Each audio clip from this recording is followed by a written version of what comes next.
Vera, diziam que a delação da Odebrecht era a delação do fim do mundo. E a da JBS? Olha, Carlos Aros, boa noite para você, boa noite para os ouvintes aqui nesse plantão extra da Jovem Pan. Boa noite para o Brown e para a Regina também, que estão aí com boa você. Noite. Bom, na coluna de hoje, no Estadão, eu já dizia, Aros, que a estratégia de antecipar ao julgamento da ação de cassação da chapa Dilma Temer no TSE era justamente para que isso fosse feito antes de vir à tona a delação da JBS e do Joesley, que poderiam complicar pessoalmente o presidente Michel Temer e também o ministro da Fazenda, Henrique Meirelles, que foi executivo do Banco do Grupo, o Banco Original. Disse isso com todas as letras na coluna de hoje, só não achei que fosse se concretizar assim tão rapidamente, Aros. Pois é, Vera, hein? Que coisa, hein? A bola de cristal, né, No Vera? mesmo dia? Foi no mesmo dia. Nesse caso, eu tive uma daquelas sortes de repórter, né? A apuração estava certa, mas eu não sabia que o timing estava tão em cima. A gente não sabia que ia vazar e eu não sabia dessas gravações. Eu sabia que a delação comprometia o Temer, comprometia assessores dele, do primeiro escalão ali, muito próximos a ele, e comprometia o Henrique Meirelles, mas não sabia do teor dessa gravação. Então, agora se complica muito a situação do Temer. Você veja que em questão de horas, mesmo a estratégia muda, porque essa coisa de julgar no dia 6 o processo de cassação da chapa passou a ser um risco enorme diante dessa coisa que envolve diretamente o presidente numa conversa para se pagar propina pelo silêncio do Eduardo Cunha. Julgar a cassação da chapa passou a ser um risco enorme. Eles contavam com um placar de 5-2 diante daquele quadro anterior, das denúncias que havia anteriormente. Eles achavam que seria possível separar as condutas do Temer e da Dilma e caçar apenas a Dilma. Mas agora, com a gravidade disso e sendo uma coisa que tem uma gravação diretamente do presidente, veja bem, nesse caso ele não se beneficia daquele preceito constitucional que diz que atos anteriores ao mandato não são passíveis de julgamento. Porque a conversa aconteceu agora em março, né, Vera? Exato, Aros. É no auge do andamento do mandato. Então nem isso ele tem agora a seu favor. É uma coisa gravíssima.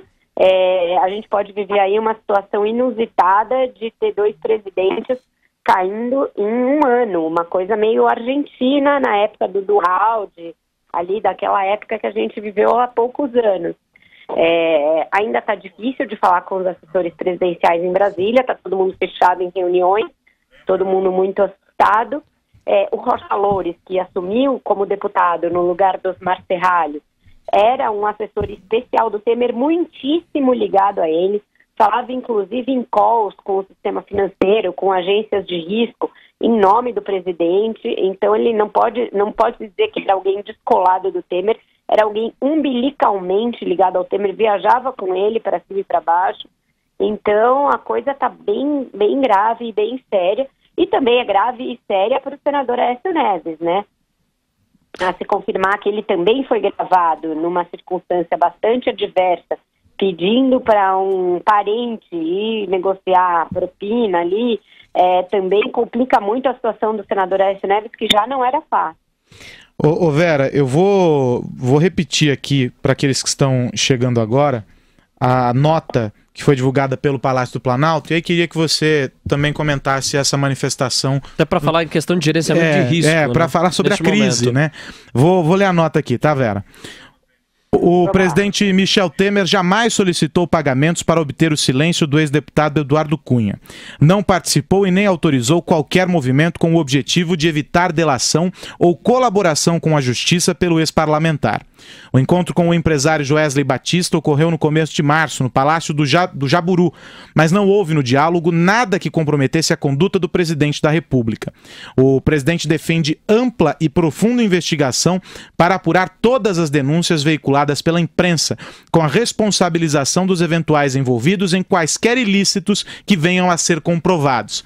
Essa é a nota divulgada pelo Palácio do Planalto, já com a cúpula do PMDB reunida e, claro, aqueles mais próximos do presidente no Palácio, ao lado dele, para gerenciar essa crise. Tem gerenciamento possível, Vera? Pessoal, se houver um áudio do Temer falando em propina e falando que tem que ser mantida a propina, essa nota só agrava a situação, porque coloca o presidente soltando uma nota oficial com mentiras. Então, talvez tenha sido extremamente precipitado divulgar essa nota sem saber exatamente o que foi entregue pelo Joesley à Justiça. Se ele estava num processo de delação e entrou com um gravador e gravou o presidente da República, vamos lembrar que isso já aconteceu na Operação Lava Jato em algumas circunstâncias.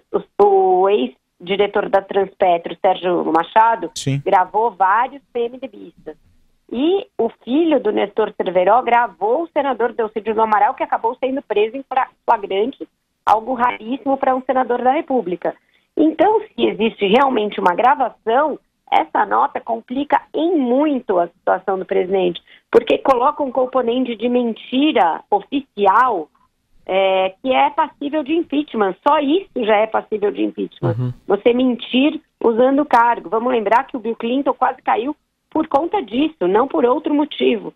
Então, eu acho que eles estão se precipitando e podem ter contribuído para agravar uma crise que já é gravíssima na essência. Ô Vera, e tem um outro elemento também que a matéria do Lauro Jardim mostra, que é a figura do Guido Mantega como um dos peões ali nessa conexão com o PT e trazendo o BNDES para o centro da Lava Jato, né?